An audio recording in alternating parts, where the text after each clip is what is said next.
오늘 우리 함께 나누실 성경 말씀은 열왕기상 8장 41절부터 43절까지의 말씀입니다.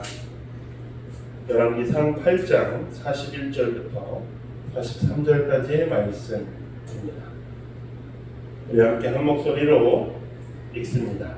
시작. 또 주의 백성 이스라엘에 속하지 아니한 자 곧 주의 이름을 위하여 먼 지방에서 온 이방인이라도 그들이 주의 크신 이름과 주의 능한 손과 주의 펴신 팔의 소문을 듣고 와서 이 성전을 향하여 기도하거든 주는 계신 곳 하늘에서 들으시고 이방인이 주께 부르짖는 대로 이루사 땅의 만민이 주의 이름을 알고 주의 백성 이스라엘처럼 경외하게 하시오며 또 내가 건축한 이 성전을 주의 이름으로 일컬는 줄을 알게 하옵소서.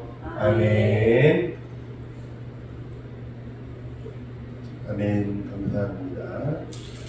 할렐루야. 감사합니다. 오늘도 예배 자리에 나오신 여러분 모두를 주님의 이름으로 축복합니다. 한 주간도 평안히 우리를 지키시는 하나님의 은혜에 감사하고 또한 기쁨으로 예배하는 여러분들 되기를 주님의 이름으로 축복합니다. 또한 주님의 도우심이 필요로 하는 주님의 도우심을 바라는 모든 이들에게도 하나님의 은혜가 충만하기를 주님의 이름으로 축복합니다. 저희가 지난 시간 우리 요한복음에서 예수님의 살과 피라는 어떤 물질적인 우리가 이해할 수 있는 것을 가지고 하나님께서 우리에게 은혜를 베푸셨다라는 것을 보았습니다. 우리가 영과 육을 나누지 않고 또 믿음과 삶을 나누지 않고 우리의 삶 속에 스며있는 하나님의 은혜를 발견하고 기뻐하며 또 물질을 통해 이웃을 사랑하는 영적인 삶을 살자고 우리가 그렇게 말씀을 나누었습니다. 한 주간도 기쁨으로 살아가셨는지 모르겠습니다. 저도 한 주간 기쁨으로 살아가려고 감사합니다 이러면서 살아도 계속 무거운 짐들이 이렇게 얹혀지는 것들이 있었는데 그럼에도 이제 계속 그렇게 살려고 했거든요. 네, 여러분도 계속해서 그 은혜를 기억하고 감사하고 또 나누며 섬길 수 있는 하나님 교회가 되기를 주님의 이름으로 축복합니다. 네, 저희가 얼마 전까지 파송찬송으로 불렀던 함께 지어져가네 라는 찬양에 이런 가사가 나옵니다. 하나님 안에서 우리 서로 이어져 주가 거하실 성전이 되네 모퉁이돌 대신 예수와 하나 되게 하신 성령 안에 함께 지어져 가네 라는 찬양 가사인데요. 이 찬양에서 하고 싶은 말은 마지막 줄일 거예요. 함께 우리가 찬양을 함께 부르는 우리가 함께 주님 안에서 지어져 간다 라는 그 말을 하고 싶은 것 같아요. 근데 그 지어져 가는 우리는 그러면 무엇인가요? 이 가사 안에서 지어져 가는 우리가 뭐가 되어 간다라고 말하죠? 이 국어 공부를 좀 해서 국어 수업부터 해야 되나요? 보시면 이어져서 우리가 뭐가 된다고요? 성전이 되어 간다는 거예요. 성전으로 우리가 지어져 간다라는 이야기를 하고 있는데요. 오늘 설교의 핵심적인 내용이 이 찬양의 가사 안에 다 들어있는 것 같아요. 하나님께서는 성전으로 우리를 지어 가시는데 그런 이들을 하나님께서는 교회라고 부르셨습니다. 오늘 본문 솔로몬이 성전을 봉헌하는 내용과 이 찬양의 가사 우리가 성전인 것과 그것이 어떻게 연결될 수 있는지를 함께 고민해 보는 시간이 되면 좋겠습니다. 오늘 본문 8장의 내용을 통해서 우리가 생각할 수 있는 것은 성전 건축에 대한 이야기입니다. 솔로몬이 성전을 지었는데요. 아버지 다윗이 계획하고 준비하고 솔로몬이 시행했습니다. 그 솔로몬이 시행한 그대로 지어지는 이 성전은 정치적으로 보면 그 이스라엘이라는 국가 안에서 다윗과 솔로몬으로 이어지는 강력한 왕권을 보여주는 하나의 건축물이라고도 말할 수 있어요. 성전은. 왜냐하면 성전 하나를 짓는 데만 해도 7년이라는 시간이 걸렸습니다. 근데 중요한 건 그게 그나마 아버지가 재료를 다 준비해 놓고 다 계획도 짜놓고 하니 7년, 시행하는 데만 7년이 걸린 거예요. 그리고 7년 이후에 13년 정도, 12년 정도는 솔로몬이 자기의 왕궁을 건설하는 데에 시간을 보냅니다. 솔로몬이 왕이 돼서 시행한 건축 사업, 왕권이 강할 때 무언가를 이렇게 밀어붙여서 왕의 권한을 보여줄 수 있는 것들을 만드는 거예요. 우리가 그 조선 후기 때도 경복궁을 재건하잖아요. 그 경복궁을 재건하는데 많은 비용이 들고 많은 노력이 필요함에도 불구하고 밀어붙였던 이유 중에 하나는 흥성대원군이 이 고종이라는 이 왕권을 강화하고 싶었기 때문이거든요. 당시에 이제 외척들의 힘이 너무 셌으니까요. 근데 이제 솔로몬이 왕이 되고 난 이후에 아버지는 너무나도 위대한 왕이었고 자기는 이제 시작하는 젊은 왕이고 또 자기를 주변에서 흔들려고 했던 세력들도 있었기 때문에 자신의 왕권을 강화하는 방식의 한 방향이 성전 건축과 왕궁의 건설이 될 수도 있다는 거예요.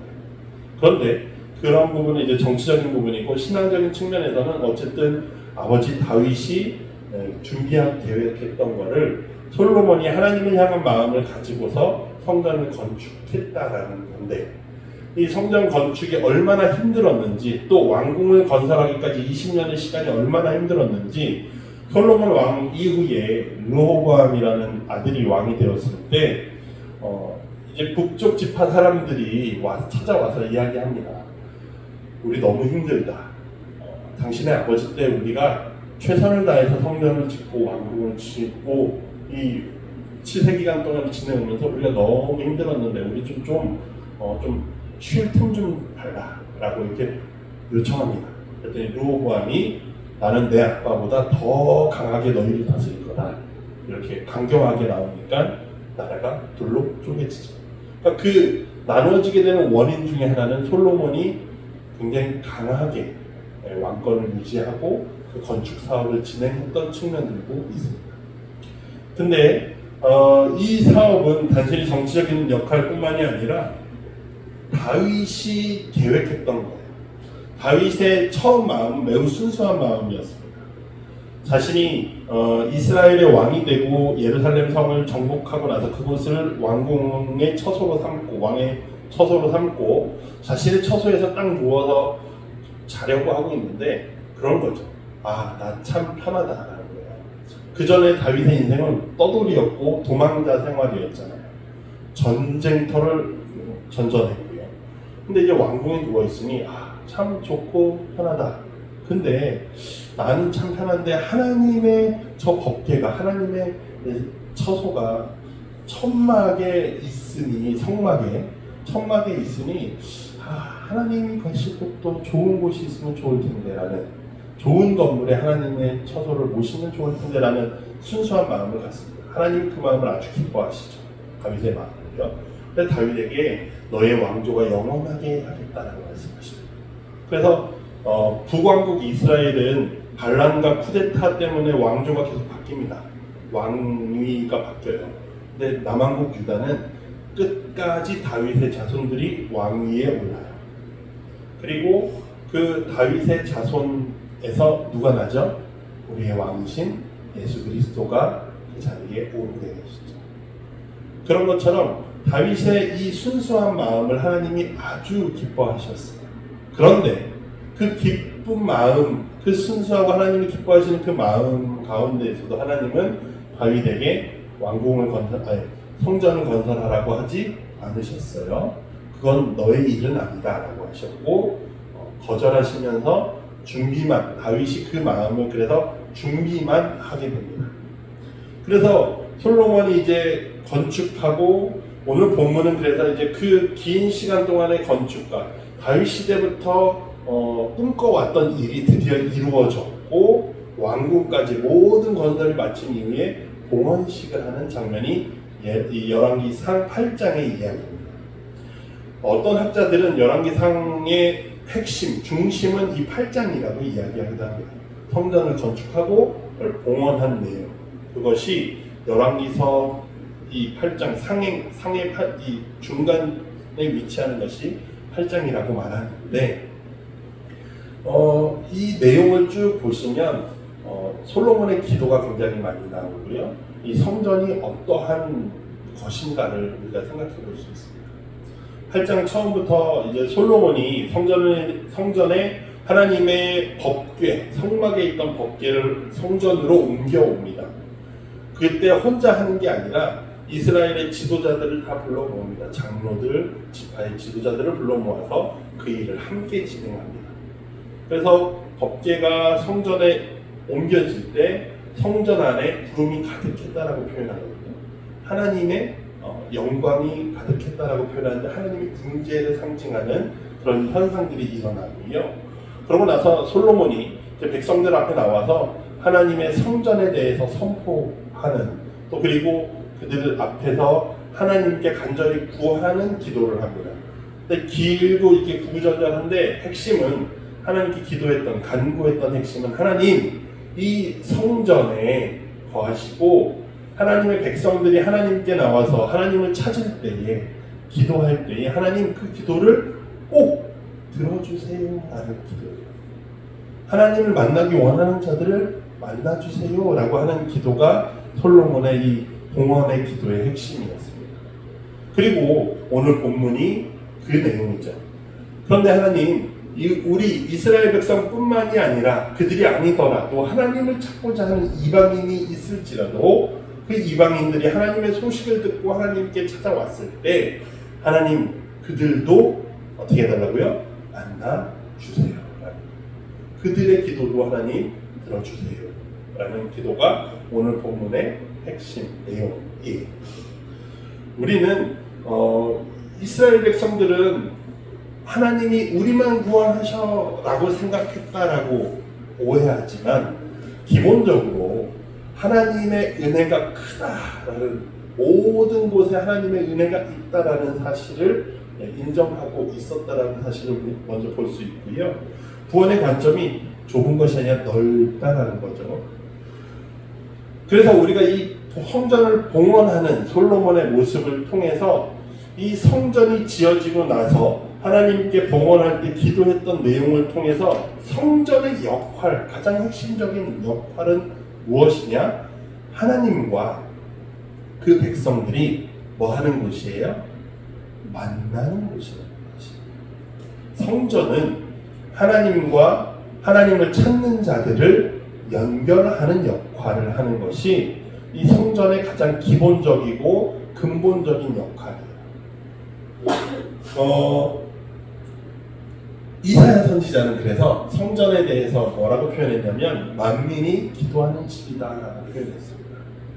이사야서 56장 7절에 내가 곧 그들을 나의 성산으로 인도하여 기도하는 내 집에서 그들을 기쁘게 할 것이며 그들의 번제와 희생을 나의 제단에서 기꺼이 받게 되리니 이는 내 집은, 하나님께서 말씀하시는 거죠. 만민이 뭐하는 집이요? 기도하는 집이라는 거예요. 지금 솔로몬이 기도했던 것처럼 하나님, 이 성전은 그러한 곳이 되게 해주세요 라고 기도했더니 하나님께서 그래, 만민이 모든 이들이 나를 찾아와서 나에게 기도할 때, 즉 나를 만날 때, 나와 관계를 맺고자 할 때 내가 그들을 만나주겠다, 응답하겠다 하는 것이 성전의 가장 큰 역할, 성전의 가장 큰 정의라고 할 수 있습니다. 그런데 이 성전에 대해서 우리가 하나의 건물이라고 하는 고정적인 시각이 아니라 이 성전에 대한 개념, 정의는 확장되어 왔고 변화되어 왔습니다. 제가 나누고자 하는 성전의, 오늘 설교에서 나누고자 하는 성전의 개념은 단순히 이 솔로몬이 지은 건축물의 개념을 넘어서 넓은 의미의 성전을 또 이야기하기도 합니다. 먼저 좁은 의미에서 성전은 뭐예요? 지금 솔로몬이 지은 예루살렘에 지어놨던 멋진 건축물, 흔히 솔로몬 성전이라고 말하는 제1성전이라고도 말하는 그 성전을 우리는 성전이라고 말할 수 있어요. 이 성전은 매우 화려하고 멋있었습니다. 백향목, 레바논의 백향목 같은 좋은 나무를 가지고서 만들었고 귀한 보석과 금을 가지고 칠하고 만든 것이 이 첫 번째 성전이었습니다. 그런데 이 성전도 결국 어떻게 됩니까? 유다가 멸망할 때 바벨론에 의해서 모두 파괴되어져 버려요. 포로로 백성들이 잡혀간 이후에 70년이 지나고서 예레미야 선지자가 예언했던 대로 70년이 지나고 난 이후에 사람들이 돌아와서 했던 첫 번째 일이 뭐냐면 성전을 재건하자, 다시 짓자는 거였어요. 그래서 성전의 터를 잡고 스룹바벨이라고 하는 지도자를 통해서 사람들이 힘을 모아서 성전을 짓기 시작하는데, 그 성전은 두 번째 성전이라고 말하거든요. 제2성전은 매우 허름했습니다. 1성전을 봤던 사람들은 야, 이게 무슨 성전이야 하면서 울었어요. 그러니까 어떤 비통함이 담겨 있는 거죠. 그 전엔 그렇게 화려했는데 지금은 우리의 현실이 이렇구나 라는 비통함이 담겨 있는 울음인데, 어쨌거나 그 성전이, 두 번째 성전이 아무리 허름했어도 하나님께서 선지자를 통해서 말씀하신 것이 내가 그곳에 있겠다라는 거예요. 내가 그곳에서 뭐 하겠다고요? 너희를 만나겠다라고 하시는 거죠. 그 성전이 차후에 나중에 예수님 시대에 와서 헤롯이라고 하는 왕에 의해서 증축되어지고 규모가 커집니다. 예수님은 그 성전을 봤어요. 그런데 그 성전도 결국엔 어떻게 됩니까? AD 70년에 로마에 의해서 또 완전히 파괴가 됩니다. 이 주춧돌까지 다 파헤쳐졌다라고 이야기도 합니다. 그래서 사람들이 생각합니다. 성전은 뭐 하는 곳이라고요? 하나님을 만나는 곳이라는 거예요. 그런데 성전이 없어졌어요. 그러면 우리는 하나님을 만날 곳이 없어졌나요? 네, 1차적으로는 없어졌어요. 솔직하게 말하면. 그런데 성전이 없어졌다고 하나님이 없으시냐? 아니다라는 거예요. 그때부터 사람들은 성전에 대한 개념을 새롭게 인식하고 사고를 확장해 나가기 시작합니다.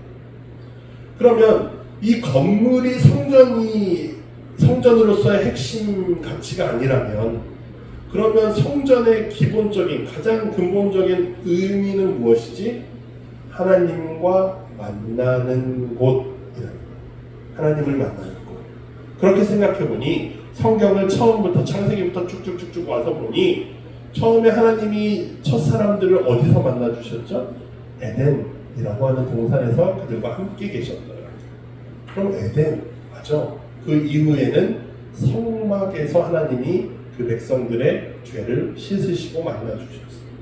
그 이후에 왕정 시대, 솔로몬 시대에 와서야 성전이라고 하는 예루살렘에 지어진 건물이 되었다라는 거죠. 그런데 성전이 파괴되는 모습들을 사람들이 보고 나니 성전이 어디로 이동하게 됩니까?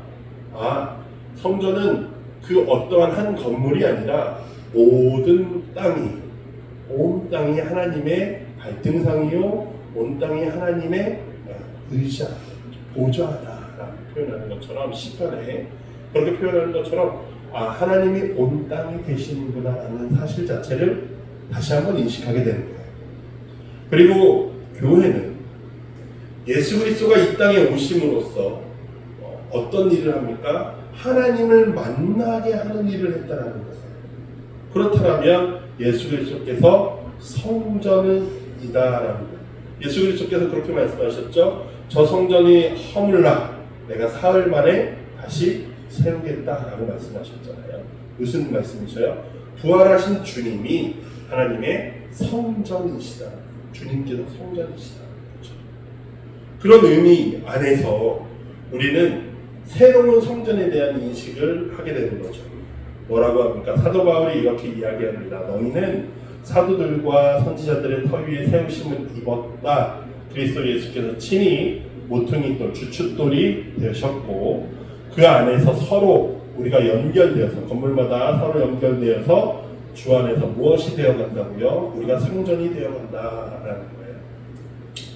너희도 성령 안에서 하나님이 거하실 처소, 하나님이 계시는 처소, 그래서 그리스도 안에서 함께 지어져 간다. 우리가 앞서 서론에서 보았던 찬양의 그 배경이 되는 말씀이잖아요.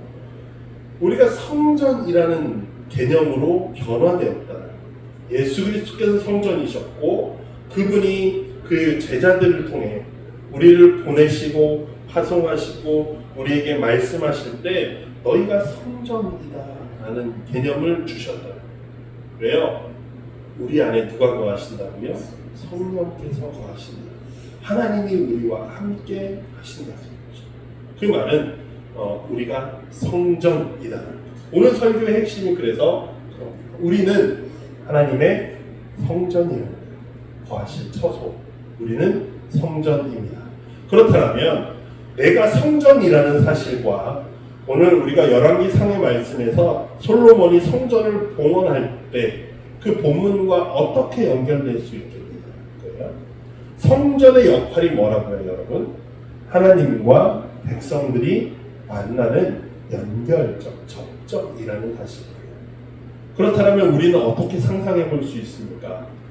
그러한 성전의 기본적인 개념이 내가 성전이다 라고 말할 때 그 개념을 우리가 가져온다면 우리는 성전이라면, 내가 성전이라면 나는 하나님과 이 땅의 사람들이 만나게 하는 뭐가 된다고요?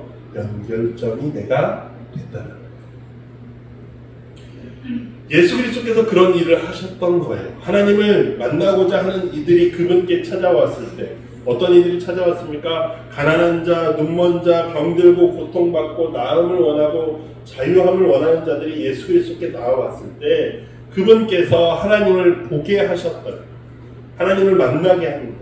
그랬더니 그들이 어떻게 됩니까? 변화되어지고 치유되어지고 보게 되어지고 평화를 누리게 되어지고 자유를 누리게 되어졌다라는 사실입니다. 성전인 이에게 온 자들이 하나님을 만났다라는 사실입니다. 근데 중요한 사실은 주님께서 우리를 그렇게 너희가 그런 성전이 되도록 보내셨다는 나의 증인이 되어라라고 말씀하셨고 내 양들을 먹이라라고 말씀하셨다라는 사실입니다. 성전으로 부름받은 우리 사랑하는 하나님교회 성도 여러분, 하나님이 당신을 우리를 부르셨습니다. 예수 그리스도께서 우리를 성전으로 지어가시기 위해서 십자가에서 죽으셨습니다. 성령께서 우리 안에 거하시며 우리를 성전으로 지어가고 계시다라는 사실이에요. 그래서 우리는 명확하게 담대하게 말할 수 있습니다. 뭐라고요? 나는 뭐라고요? 하나님의 성전입니다. 우리는 하나님의 성전입니다. 또 지금 시대로 표현하면 우리는 하나님의 교회, 나는 하나님의 교회입니다. 우리 교회 이름대로 표현하면 우리는 하나님의 하나의 씨앗입니다 라고 표현할 수 있습니다. 우리를 통해서 누가 드러난다고요? 하나님이 드러난다라는 사실이죠. 사람들은 우리를 통해서 하나님을 보게 된다는 겁니다. 우리가 하나님의 성전으로 지어져 가는 그 일이 어렵기도 하고 힘들기도 하고 실패할 때도 많이 있습니다. 그런데 중요한 사실은 앞서 말씀드린 대로 하나님께서, 예수 그리스도께서, 성령께서 우리 안에서 그 일을 이루어가고 계시니 우리는 성전이라고 여전히 말한다는 거예요. 내 힘으로 내가 성전이 되는 것이 아니라 주님께서 가신 그 길을 나는 따라갈 뿐이기 때문입니다. 그래서 어려울지라도 우리가 계속 성전으로서 살아간다라면, 그렇게 살기 위해 힘쓰는 과정 가운데 있다라면 우리는 성전입니다. 제가 얼마 전에 은퇴하셨던 김기성 목사님이 저희 지방의 약대교회에 부흥회 강사로 오셨어요. 하루 오셨는데 제가 인터넷으로 설교를 봤는데 목사님께서 그런 말씀을 하셨습니다. 이웃 사랑이라는 것이 우리가 무언가 사랑의 행위를 해야 합니다. 네, 맞아요. 근데 이제 그렇게만 이해를 합니다. 근데 김기성 목사님께서 뭐라고 말씀하셨냐면 우리의 존재가 이웃 사랑이어야 합니다라고 말씀하셨어요. 이게 무슨 말씀이냐면 어떤 행위를 우리는 얘기하지만 나라는 존재가 먼저 변화되어야 한다는 사실이에요. 이 변화는 단순히 나라는 존재가 좋은 사람이 되는 것을 넘어가는 거죠. 예수 그리스도를 만남을 통해서 우리의 존재가 우리는 이미 변화되었다. 너희는 옛사람이 아니라 새사람을 입었다라고 바울이 이야기하잖아요. 근데 그 이후에 변화된 존재로서 변화된 삶을 살아가는 과정. 그죠? 그래서 내가 이전에는 매우 무뚝뚝하고 날카로운 사람이었다라면 이웃들에게 내가 조금 더 부드러워질 수 있고 친절해질 수 있고 누군가를 나만 생각하던 사람이 내가 내 것을 조금 더 줄 수 있는 존재가 되어져 가는 거예요. 그러한 변화 자체가 이웃 사랑이라는 거예요. 왜냐하면 변화된 나를 통해서 저 하나님을 믿지 않는 사람이 하나님을 볼 수 있다는 거예요. 내가 좋은 사람이면 이 사람이 나한테 와서 위로를 받는다는 거예요. 내가 좋은 사람이 되면, 내가 성전이 되면, 오늘 설교 말씀대로 성전이 되면, 내가 성전으로 살아가면 저 사람이 어려울 때 하나님을 찾을 때 누구를 찾아오겠냐. 그 사람이 생전 모르던 사람이 그냥 교회로 바로 직진해서 가시는 분은 흔치 않잖아요. 내 주변에 누가 교회 다니더라. 아 그래, 그 사람하고 얘기 좀 해볼까 라까 되는 거죠. 우리가 성전이라면 그런 이들이, 하나님을 찾는 이들이 우리에게 왔을 때 우리가 하나님과 그를 만날 수 있게 연결점이 되어줄 수 있다는 사실이에요.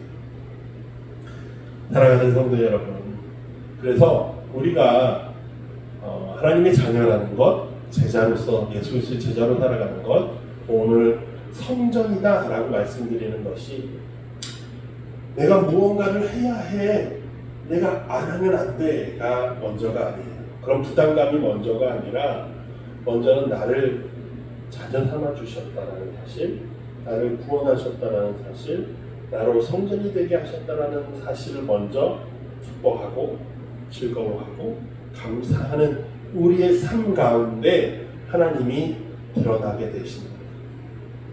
우리 가운데 부어진 은혜가 우리를 통해서 흘러가게끔 되었습니다.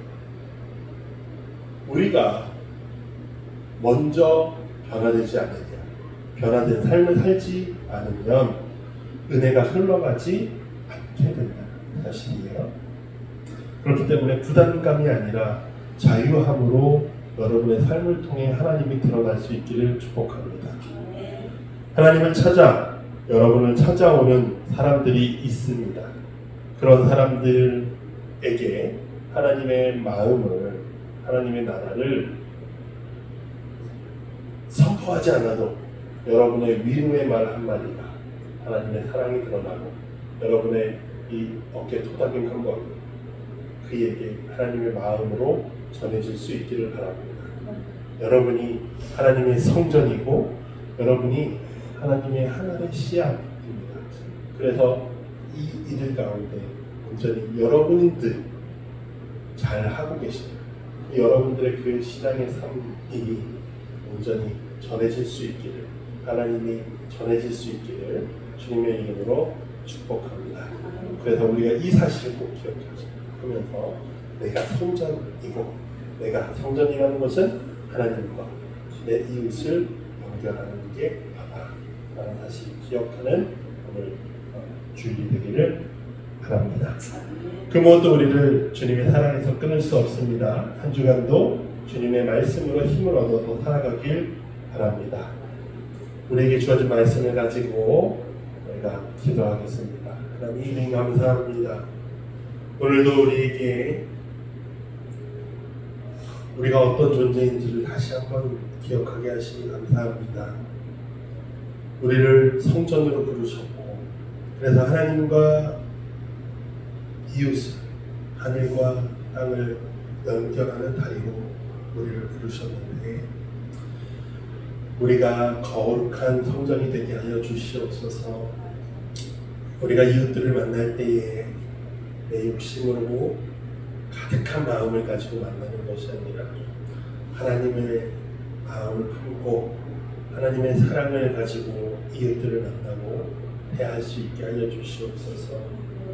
나와 함께 만나는 이웃이 하나님의 사랑을 깨닫고 경험할 수 있게 하시고 우리의 만남을 통해서 그들이 일어나고 그들이 힘을 얻고 그들이 회복되어지는 역사들이 있게 하시고 그래서 이 땅에 하나님의 나라가 세워져 갈 수 있도록 우리가 주님의 거룩한 성전이 되게 하여 주시옵소서. 하나님 우리를 통하여 이루시옵소서. 우리는 연약하여서 자꾸만 실패합니다. 그러나 주님이 일으켜 주시고 다시금 주의 길을 가게 하여 주시옵소서. 감사드리며 예수님의 이름으로 기도드립니다. 아멘.